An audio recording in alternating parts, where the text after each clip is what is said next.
Tema 7. Movimiento turbulento de líquidos en conductos. Parte 1. Introducción. Cuando tenemos un movimiento turbulento, el perfil de velocidades es plano, excepto en la capa límite. Esto puede comprobarse en esta fotografía, donde salvo algunas perturbaciones, el perfil es plano, excepto en la capa límite. Nosotros vamos a emplear un modelo simplificado que asume que las variables fluidomecánicas solo van a depender de la coordenada S y del tiempo t, y vamos a añadir el esfuerzo en la pared. ¿Cómo se puede calcular este esfuerzo en la pared? Pues mediante el siguiente experimento. Vamos a suponer que tenemos un depósito al que le conectamos una tubería horizontal de diámetro d. A esta tubería horizontal le vamos a realizar dos orificios separados una distancia L y vamos a introducir dos tubos verticales abiertos a la atmósfera. Vamos a suponer que L es mucho mayor que D y por tanto el movimiento va a ser unidireccional.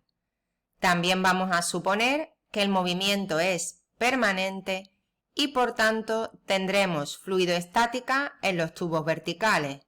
De esto se deduce que la presión en el punto 1, que se encuentra bajo el primer tubo vertical y que es la misma en el movimiento turbulento que en el eje, será P1 igual a PA más ρGH1. Y la presión en el punto 2, que se encuentra bajo el segundo tubo vertical y que es la misma que la que hay en el eje, será P2 igual a P más ρGH2. Por tanto, seremos capaces de calcular la diferencia de presiones entre el punto 1 y el punto 2 sin más que medir la diferencia de altura entre los tubos verticales. La ecuación de continuidad me proporciona que la variación con el tiempo de la masa contenida en mi volumen de control más el transporte convectivo de masa a través de las paredes que encierran a mi volumen de control es cero. Vamos a considerar el volumen de control fijo formado por sigma 1, sigma 2 y una sigma lateral que coincide con la pared del cilindro. La variación con el tiempo del volumen de mi volumen de control será cero. La velocidad del volumen de control también es cero. V por n sobre sigma 1 es menos V1 y por el área, y V por n sobre sigma 2 es más V2 y por el área, y esto ha de ser igual a 0. Obtenemos que V1 es igual que V2, cosa totalmente lógica puesto que el caudal es constante y el diámetro de la tubería horizontal también es constante. Vamos a aplicar la ecuación de conservación de la cantidad de movimiento al mismo volumen de control y la vamos a proyectar sobre su S, el vector unitario que recorre el eje del conducto.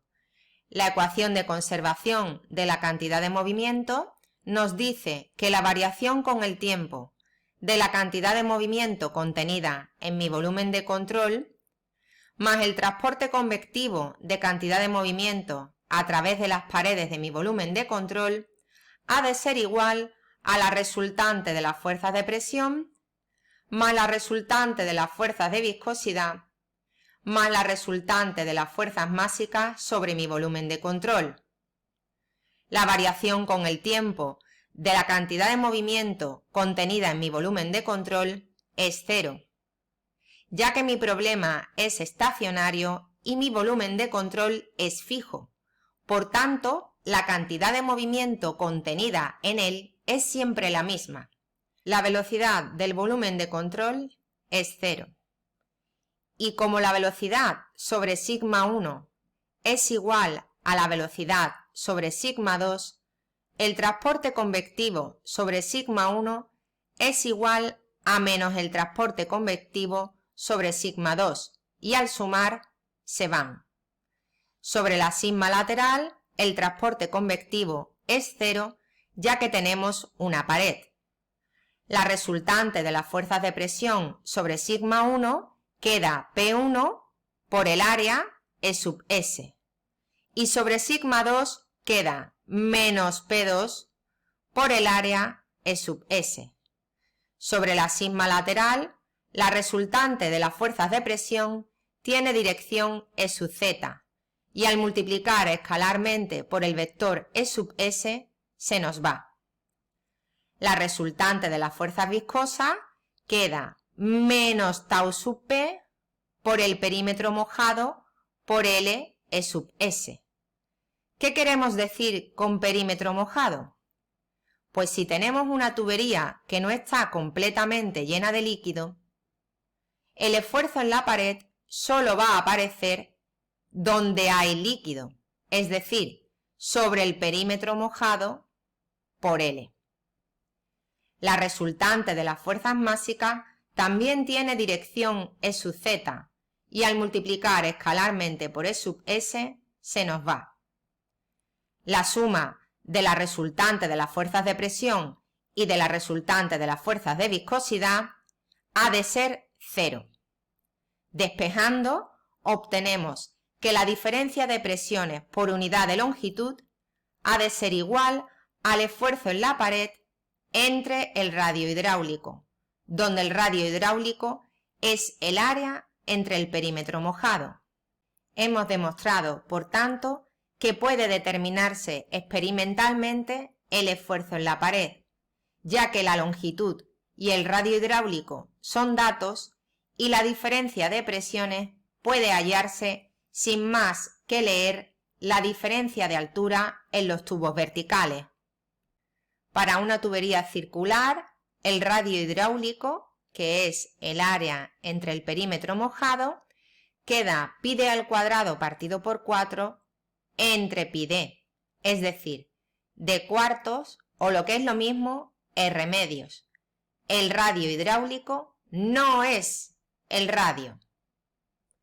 Vimos que la caída de presión por unidad de longitud cuando el régimen era laminar quedaba 128 mu por Q entre πd a la cuarta, es decir, proporcional al caudal.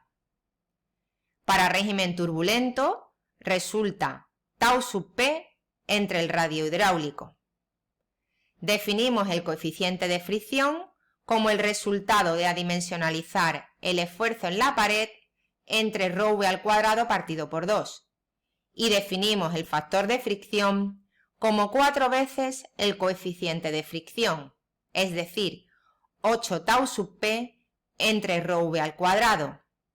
La caída de presión por unidad de longitud para el caso turbulento resulta lambda ρv al cuadrado entre 8 veces el radio hidráulico, que para una tubería circular queda lambda ρv al cuadrado entre 2D, proporcional al caudal al cuadrado. Ábaco de Moody. El ábaco de Moody nos proporciona el factor de fricción frente al número de Reynolds basado en el diámetro hidráulico y frente a la rugosidad relativa, donde la rugosidad relativa se define como la rugosidad dividida entre el diámetro hidráulico. En el ábaco de Moody se distinguen 3 zonas, una que va hasta un número de Reynolds de 2300, que corresponde al régimen laminar.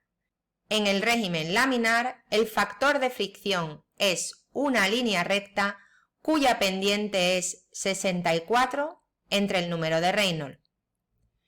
Para un número de Reynolds que va desde 2300 hasta 5000, nos encontramos con una zona de transición, donde el régimen no es ni laminar ni turbulento. Para número de Reynolds mayor que 5000 tenemos el régimen turbulento, que está dividido en 2 zonas. La zona A, que se encuentra por debajo de la línea de puntos, donde el factor de fricción depende tanto del número de Reynolds como de la rugosidad relativa. Aquí tenemos la curva para una tubería lisa y aquí una curva para una tubería rugosa. En la zona B, que se encuentra por encima de la línea de puntos, el factor de fricción depende única y exclusivamente de la rugosidad relativa. Al aumentar el número de Reynolds, el espesor de la capa límite disminuye y se hace del orden de las propias rugosidades de la pared del conducto. Les recomiendo que visualicen los vídeos del experimento de Reynolds y del perfil laminar frente a turbulento. Para régimen laminar, vimos que el caudal era igual a menos pi d a la cuarta entre 128 mu y por el gradiente de presión reducida. Esto es lo mismo que el área, pi d al cuadrado partido por 4, por la velocidad. Despejando, obtenemos que menos el gradiente de presión reducida es igual a 32 mu por v entre d al cuadrado. También vimos que el esfuerzo en la pared era igual a menos d cuartos por el gradiente de presión reducida. Sustituyendo la expresión anterior, obtenemos que es igual a 8 mu por v entre d. El factor de fricción lambda es igual a 8 tau sub p entre ρv al cuadrado. Sustituyendo el resultado anterior, obtenemos que es igual a 64 entre el Reynolds.